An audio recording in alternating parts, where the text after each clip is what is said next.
Howdy everybody.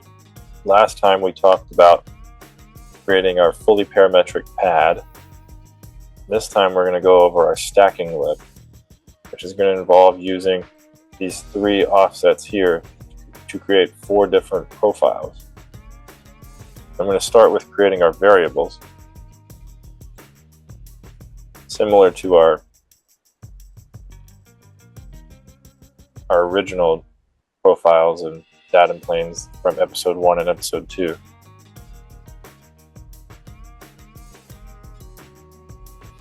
I'm starting with stacking offset 1. That's going to end up as 1.9 millimeters. Here's stacking offset 2. That's going to be, based on our drawing, 1.8 millimeters. Here we have stacking offset 3.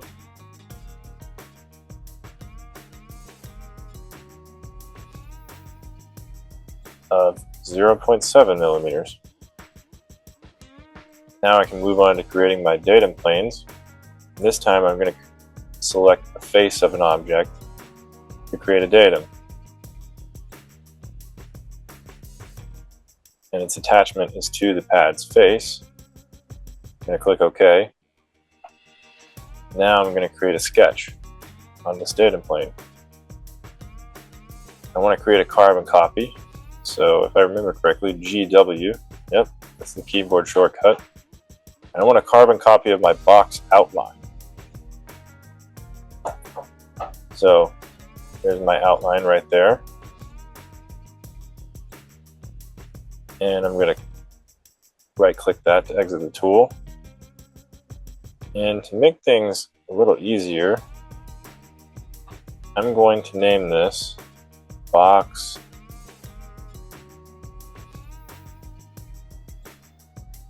how would I say this?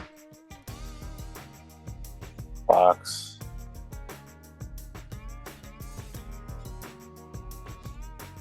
X units. And here I'm going to name this box Y units. I'm going to close out of that sketch. And I'm going to rename my datum plane to be stacking plane, and my sketch to be box outline copy. Now I'm going to select my sketch that I just made. I'm going to create datum plane. You can see here it's attached to this sketch. And this time I want to add an offset in the negative direction. And it's going to be negative. We're going to reference our variables. It's going to be stacking offset 1, so negative 1.9 millimeters. You can see those 2 yellow planes there. So now I'm going to select that plane that I just created. I'm going to create a sketch. I'd like to view normal this sketch. And what I'm going to do now is create a rounded rectangle, similar to what I did last time with the pad. And to start off, I need to constrain this rectangle 1.9 millimeters away from the edge. Similar to how I created all these profiles, I'm just doing this in reverse this time. So before I forget, that means I'm going to need to create external geometry.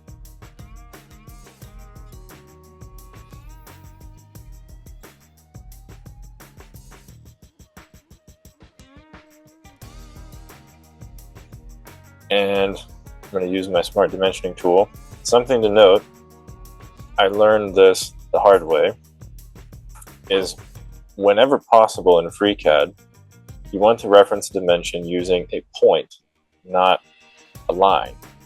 So now I'm going to reference this as global variables stacking offset 1. And now that's constrained properly. And I'm going to reference this point here, this point here. Again, I'm going to say stacking offset 1. And now the reason that you wouldn't want to reference the distance between this line and this line, or the distance between this line and this line, is that when you change the parameters and your box goes from small to large, or in this case your sketched rectangle, what's going to happen is this line here will potentially jump from 1.9 millimeters in this direction to 1.9 millimeters in the other side of the line, and that's still technically constrained to a 1.9 millimeter distance, but it's not exactly the behavior that you want. And to obtain the desired behavior, you want to constrain by points whenever necessary. Now I'm going to constrain my X units, selecting those 2 points. And I'm going to reference box outline, constraints object, and I want to reference X units. Except I want to subtract stacking offset 1. And I want to do the same thing for my Y constraint from this point to this point. So box outline, constraints object, and the Y units. Again, subtract stacking offset 1.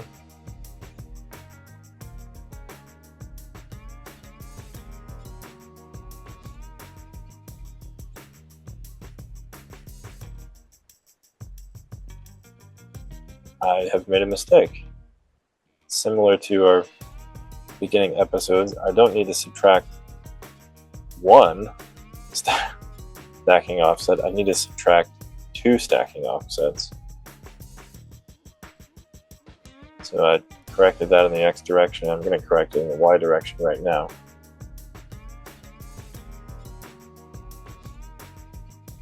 Now I'm going to constrain the diameter, and I want it to be the same as 3.2 millimeters. So I'm going to reference global variables. My fillet diameter, I believe it's 2. Yes, fillet diameter 2. So we have a green sketch for fully constrained. And I'm going to call this plane stacking offset 1. And name this sketch stacking profile 1. I'm going to keep this sketch selected, create another datum plane. Once again, with his offset in the Z direction. This time, negative stacking offset 2. I'm going to rename the datum plane.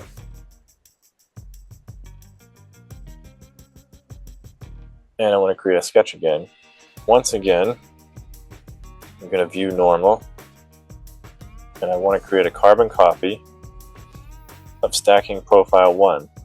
Because of this vertical line here, I don't need to change my sketch at all.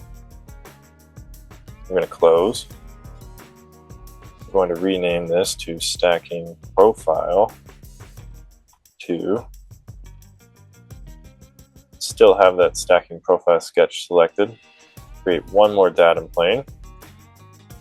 This time, I need an offset in the Z direction of negative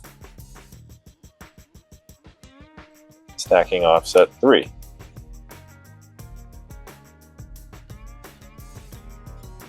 I'm going to rename my datum plane stacking offset 3, as you've probably guessed. Keeping my plane selected, I'm going to create sketch one more time. I'm going to view normal once again. And I also need external geometry. Keyboard shortcut of GX. Can't quite get it there, so I selected it there. Selected that curve. And I selected that edge. Now I'm going to view on top. I need a rounded rectangle again.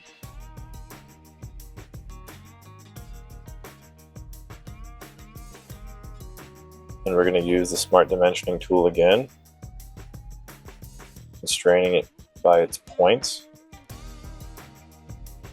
vertically. This time, I need the total stacking offset 1. And remember, there's a vertical line here, so I don't need another offset, or another, I guess offset would be the correct word here. I don't need to add 1.8, I need to add 0.7. And as we remember, that is stacking offset 3 for a grand total of 2.6 millimeters. I'm going to do the same thing by selecting this point and this point for the vertical direction. Stacking offset 1, I'm going to add stacking offset 3. Now that's constrained, and I want to constrain the X direction again, and I'm going to reference my box outline constraints and X units, and this time I'm going to subtract 2 times the sum of stacking offset 1 and stacking offset 3. Remember, not stacking offset 2 because that's vertical line and not a triangle as shown in our diagram here.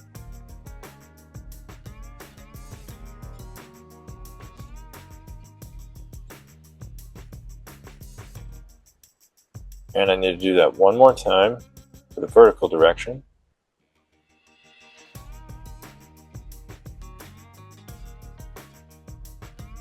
From the box outline, constraints, Y units, minus 2 times the sum of stacking offset 1